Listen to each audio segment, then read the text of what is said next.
It is Saturday, May 31st, 2025, and President Trump doubling, tripling down on his pledge to put America first, announcing last night he is doubling steel tariffs from 25 to 50%. The media losing their minds over this, and I wonder why, because this is making Trump the most popular president with the working class that we've seen in a generation. We're going to show you also another fight underway in the Senate right now. Republicans, establishment Republicans, trying to quash Trump's NASA administrator pick. What in the world's happening here? Is it because he's good friends with Elon Musk?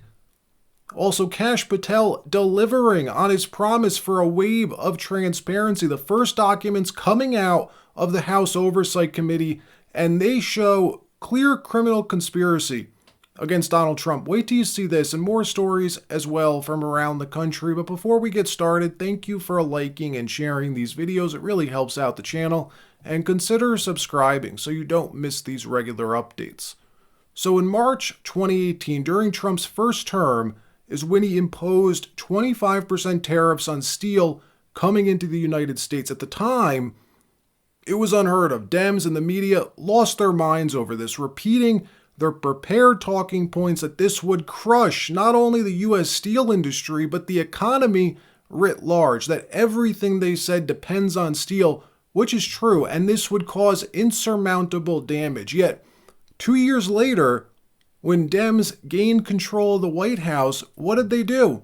Nothing. They left Trump's 25% steel tariffs in place because they were working so freaking well. U.S. steel plants were actually increasing production for the first time in decades. Then slowly but surely, the Biden administration fell back into the same old thinking that led us into this mess in the first place, capitulating to the EU, effectively pausing Trump's steel tariffs. Then in 2022, doing it again. Biden doing the same thing with Japan, agreeing to allow Japan to start importing certain quantities of steel duty-free into this country. By the end of Biden's term, these tariffs were watered down so much they were barely even in effect. Well, fast forward to January 20th, 4 months ago, Trump's inaugurated and immediately reimposing these 25% tariffs, this time doing so universally. All foreign steel entering the U.S. must pay a 25% tariff. That's how you do it. And it's working. In fact, working so well. Last night, Trump announcing he's doubling his steel tariffs to 50%. It's helping the steel industry so much, working so well, we need to double it. That's what he said. Watch. And today I have a major announcement. And are you ready to hear this? This is on behalf of Scott, Secretary of Treasury, Howard Lutnick, Secretary of Commerce, and all of the great geniuses and people we have working, and they are smart, but I don't think you'd be a good steel worker, Scott. I'm sorry. I'm going to have to put a little more muscle content into that guy. But he's great. He's great at what he does. We are going to be imposing a 25% increase. We're going to bring it from 25% to 50%, the tariffs on steel into the United States of America, which will even further secure the steel industry in the United States. Nobody's going to get around that. So we're bringing it up from 25%. We're doubling it to 50%. And that's a loophole. And by the way, I have to tell you, I believe that this group of people that just made these investments right now are very happy, because that means that nobody's going to be able to steal your industry. It's at 25%, they can sort of get over that fence. At 50%, they can no longer get over the fence. So congratulations to everybody, and to you for making a great deal. You just made a better deal, right? I said to the group, would you rather have a 40% increase? Because I was thinking about 40 when I came. I said, would you rather have a 40% or a 50%? They said, we'll take 50. I said, I had a feeling you were going to say that. So congratulations. Also, congratulations to Dave, because you got this whole thing started. Congratulations. Great job. Great. Dems and the media up in arms over this announcement, describing this as the sudden end to U.S. hegemony, that these tariffs are flat out illegal, they say. You can't make this up. Watch. After a roller coaster few days for Trump's illegal tariffs that were first blocked, then they were confirmed blocked by a federal court, then they were temporarily reinstated. And why? Why are they so angry about this? Because they know it's working. Not only working, but it's making Trump the most popular president with the working class in a generation. It's why these legacy outlets like CNN and MSNBC will never show you what the actual steel workers say about Trump's tariffs. Watch this. Pennsylvania steelworker Brian Pavlak was at that rally and even joined the president on stage. He's here now with us. Great to see you this morning, Brian. Before we get to last night's rally, what I would really love for you to do is to kind of set up the situation, say, a week ago for steelworkers in the U.S. A lot of you guys weren't sure that your job would be around in a week. Oh, yeah. We weren't sure what Trump was going to decide to do, but we had faith in Trump. I mean, about the merger, he wants to call it a partnership with Nippon Steel, but we were all hoping that he would let it go through because we need the investments and the technology from Nippon Steel to compete on the world stage. And it's been kind of a whirlwind for you guys over the last couple of years as well, not just with the pending deal with Nippon Steel, but it's been a rough couple of years for steel workers. Oh, yeah. When Trump was in there the first time, he put the steel tariffs on to help us out, really saved the steel industry for us. But after he got out of office and Joe Biden won the presidency, he took off a lot of the tariffs, and that hurt us. You know what I mean? As tariffs put us on a level playing field because foreign countries like to dump cheap steel into our market that we can't compete with. Yeah. But President Trump, he's been with the steel workers. He did more for the steel workers than any president combined. In another story, the wave of transparency that our new FBI director Kash Patel and Deputy Director Bongino have been promising is finally beginning to materialize. Kash telling Maria Bartiromo last week that all of the info that they found thus far on topics such as J6, Crossfire Hurricane, the details about the Trump assassination that have never been made public, like who the hell this kid was, why did he have 12 different cell phones, why were they all encrypted, why was he talking to Ukrainians and Iranians, and so much more.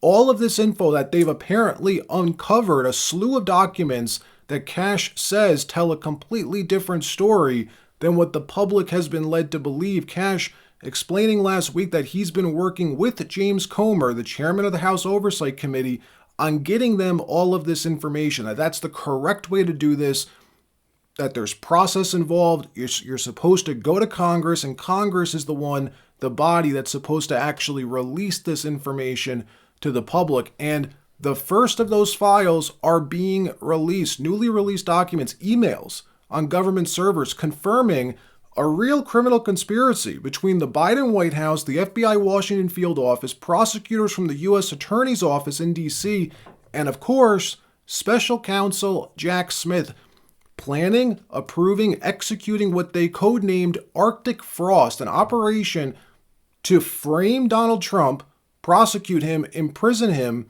all in an effort to stop him from winning re-election. And all of this, just the tip of the iceberg. Watch.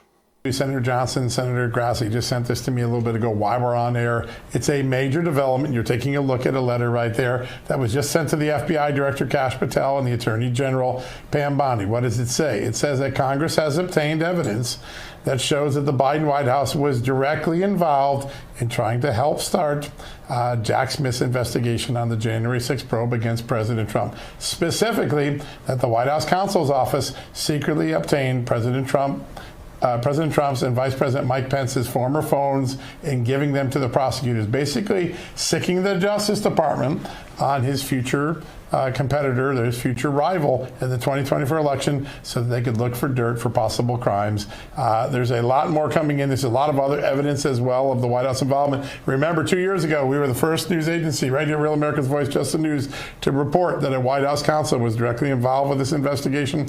Now, more details, including getting, imagine this, you're the Democrat president and you go get the old Republican's phone for your prior president and send it to the Justice Department. That's what Senators Johnson and Grassley were able to confirm tonight. It's in that letter. Keep an eye on justthenews.com. We're going to get you up to speed on that all throughout the night. A lot more development. Now, if these are just the initial files that the FBI has been holding back, Lord knows what's coming. Cash has been saying expects bombshell after bombshell on a lot of this. Of course, when it comes to the Epstein files, mum's the word.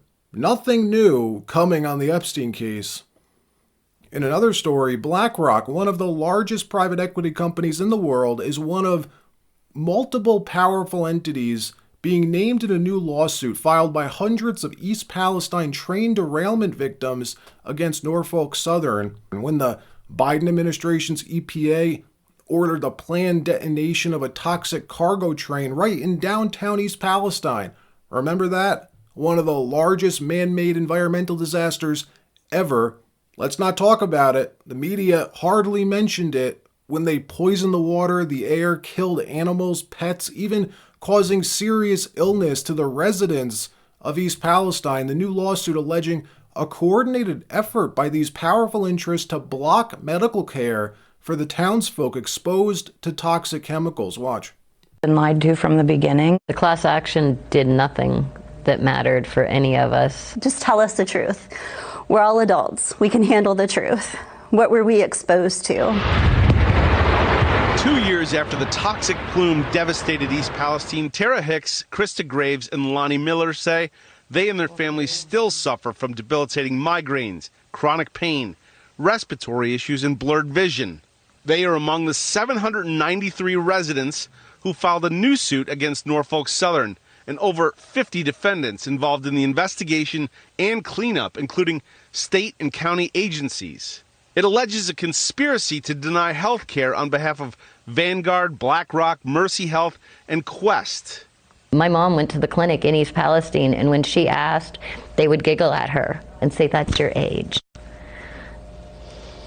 You're crazy. Yeah, her non-contagious pneumonia that she developed within a couple of weeks of coming back to East Palestine, that couldn't have been related. The suit cites the CDC for failure to ensure proper public health response, testing, and medical support for the affected residents of East Palestine. And it says the CDC negligently instructed health professionals and testing facilities not to test for dioxins and other toxic chemicals, denying residents accurate diagnosis and critical medical care. We were being told that there was a letter that was sent out telling our healthcare officials to disregard our concerns. Do not diagnose anything as related to chemicals. Don't do any testing related to chemicals. This is all a stress reaction. News Nation obtained that CDC letter sent to hospitals and local health providers after the derailment in Burns, stating no testing or treatment related to a specific chemical exposure is recommended. Not only does it say don't test, it says don't treat. Mindy Bish is one of the attorneys representing these residents. It even goes on to say that residents can feel stressed as a result of a major environmental disaster. So when I read it, I thought that is the beginning of telling these people that they're just crazy. Nothing's really wrong with you. You're just crazy. Additionally, Vanguard, Mercy Health, Quest Diagnostics were also named in this lawsuit, as well as the CDC, who they're accusing of instructing healthcare providers not to test for diotoxins or other hazardous materials, who they say even circulated a letter telling providers to dismiss patient health concerns. Yes, it's all in their head. Even though you could see the chemicals in the water, you can smell the chemicals, you can see all the neighborhood pets dying. This was one of those stories that just makes your blood boil. Of course, the media never holding the Biden administration or the EPA to account on this, just disgraceful.